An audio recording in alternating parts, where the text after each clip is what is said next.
세계 최대의 군사력을 자랑하는 미군. 미 육군이 다영역 작전을 군사교리로 채택함에 따라 전 세계 방위산업도 술렁이고 있습니다. 미군은 사실상 세계의 군사 트렌드를 주도한다고 말해도 과언이 아닙니다. 미군의 군사교리가 변하면 동맹국 군대들도 이를 쫓아가는 형국입니다.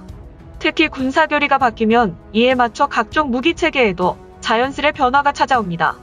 이름만 들어도 알 수 있는 M1 에이브럼스 전차, M2 브래들리 장갑차, UH-60 블랙호크 기동헬기, AH-64 아파치 공격헬기 등의 무기체계들은 과거 미 육군의 공지전투 교리에 따라 만들어졌습니다.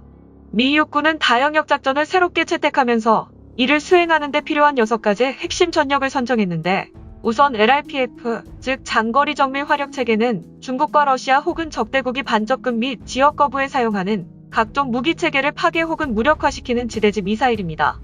에이테킴스를 대체하기 위해 개발되는 프리즘 미사일은 사거리가 500km로 알려졌으며 성능 개량을 통해 해상의 적함을 공격하는 지대함 미사일로도 사용될 예정입니다. 장거리 정밀 화력 체계는 최근 프리즘, 즉 정밀 타격 미사일로 명칭을 바꿨습니다. 프리즘은 2019년 8월 미국이 러시아와의 중거리 핵전력 조약 INF를 파기하면서 향후 사거리가 1000km 가까이 향상될 계획입니다. 또한 성능 개량을 통해 해상의 적함을 공격하는 지대함 미사일로도 사용될 예정입니다.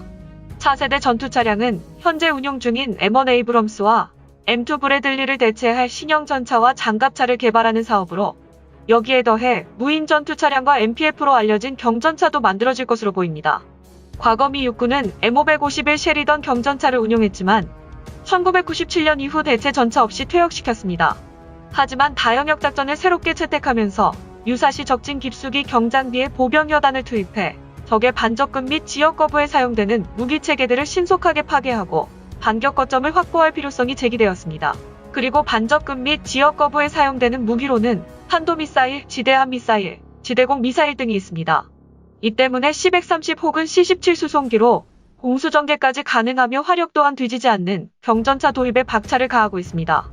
이 밖에 현재 미 육군이 운용 중인 각종 헬기를 대체할 FVL, 즉 미래 수직이 착륙기도 관심의 대상입니다.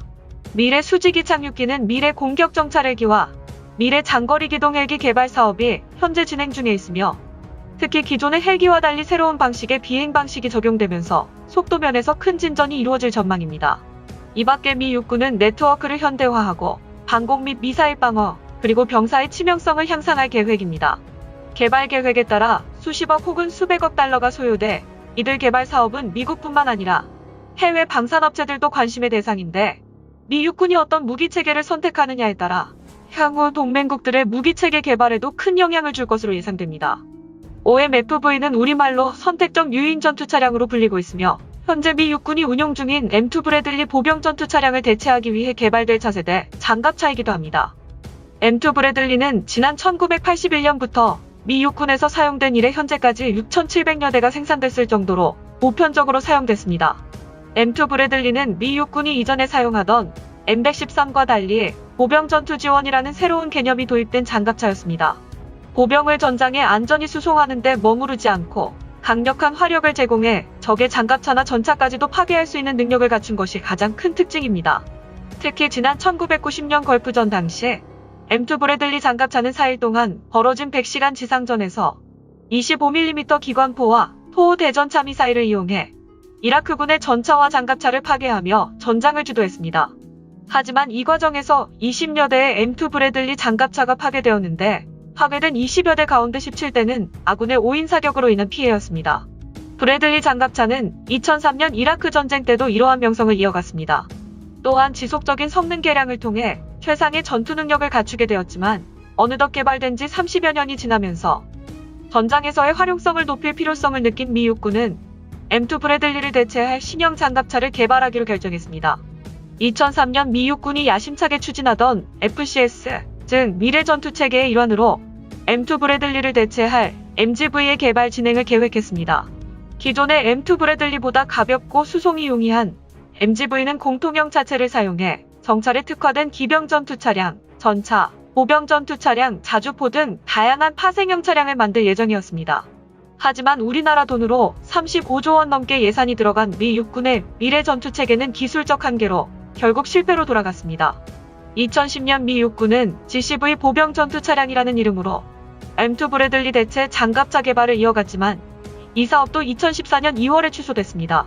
한동안 공백기를 가졌던 M2 브래들리 대체 장갑차 개발이었지만 전환점을 맞이하게 되는데 미 육군이 다영역 작전을 새로운 군사교류로 채택하면서 OMFV로 새롭게 명명되었고 중요성도 높아졌습니다.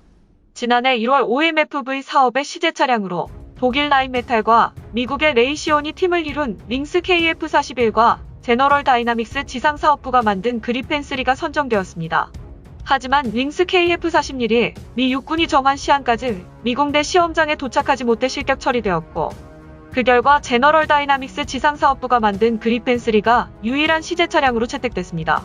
결국 미 육군은 더 많은 국내외 방위산업체들의 문호를 개방하기 위해 사업을 다시 시작한다고 선언하기에 이르렀고 이와 관련해 미 방산 매체의 보도에 따르면 미 육군은 호주 육군의 LAND 403단계 사업의 최종 2개 후보 장비 중 하나인 하나디펜스 레드백 장갑차의 OMFV 사업 참여를 강력히 희망하는 것으로 전해졌습니다. 호주 육군의 차세대 보병 전투 장갑차 사업에 최종 경쟁 후보에 오른 하나디펜스의 레드백 장갑차 완제품은 지난달 12일 호주 멜버른 현지에서 최초로 대중에게 모습을 드러냈습니다. 기종 선정을 위해 시험평가용으로 레드백 시제품 3대를 호주 육군에 인도하기에 앞서 하나디펜스 호주 현지 법인이 현지 언론 등의 공개 행사를 가진 것입니다. 포탑과 무장체계, 센서 등 모든 장비가 장착된 실물 차량이 일반의 선을 보인 것은 처음이었습니다. 레드백 장갑차는 2019년 9월 독일 업체 링스 장갑차와 함께 호주 차세대 보병 전투 장갑차 도입 사업에 최종 2개 후보로 선정됐습니다. 호주군은 다음 달부터 올 하반기까지 차량의 성능과 방호, 화력, 운용자 평가, 정비 수송 등 시험 평가를 거쳐 내년 상반기 우선 협상 대상자를 선정할 예정입니다. 호주의 차세대 보병 전투 장갑차 사업은 장갑차 구입과 훈련, 각종 지원 체계와 시설 건설 등을 포함해 최대 20조 원이 투입될 예정인 초대형 프로젝트이기에 이목이 집중됐습니다. 호주에 서식하는 맹독성 붉은 등거미의 이름을 딴 레드백 장갑차는 최고 시속 65km로 야지를 달릴 수 있고 항속거리가 520km에 달합니다. 한국군이 실전 운용 중인 K-21 보병 전투 장갑차에 K9 자주포의 파워팩을 장착해 방호력과 기동성을 대폭 강화했으며 주요 무장은 30mm 주포와 7.62mm 기관총, 대전차 미사일을 장착했습니다. 차량 내부에서 특수 헬멧을 쓰면 전차 외부의 360도 전 방향을 감시할 수 있고 전투기에 탑재되는 능동 위상 배열 레이더 A사를 통해 장갑차로 날아오는 적의 대전차 미사일 등을 포착해 미사일을 쏴 유격하는 능동 방어 시스템도 갖추고 있습니다.